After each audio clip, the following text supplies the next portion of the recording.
Oh, eto na. Buchi kayo dyan. Oh, ito na. Umpisa na natin. Madali lang itong gawin. Oh, pakinig kayo. Oh, keso. Kuha kayo sa rep. Tumatira ng keso dyan. Lagay. Hiwain ng pa-cubes. Yan, ganyan ha. Oh. Oh, ito. Sesame seeds. Oh, yung linga. Halis natin ng konti para amazing siya. Oh, amazing. Oh, Milo. Optional. Glutinous rice flour. 250 grams. Sukal, 3 kutsara. Lagay sa tubig. Ihalo. Yan. Dito, dahan-dahan tayo sa tubig. Yan, yung mixture, parang dough.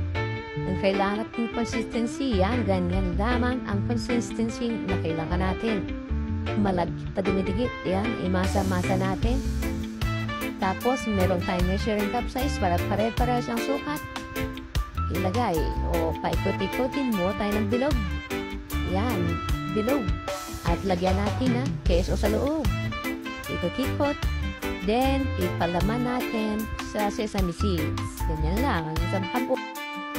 Dito, ilagay natin sa mahinang apoy lang lahat. Para hindi agad masulong. Nakita nyo, pag lumutang na, luto na yan. Huwag na masyadong i-brown. Kuhanin natin. Yan. Oops. Ngayon, nakita niyo. Pumutok. Lumpas ang peso. Tara. Masarap. At bilog lahat. O, ito, ang lambot. Cheesy inside. O, patikim natin kay Fido. O, baby. Subo. Sarap. Hehehehe.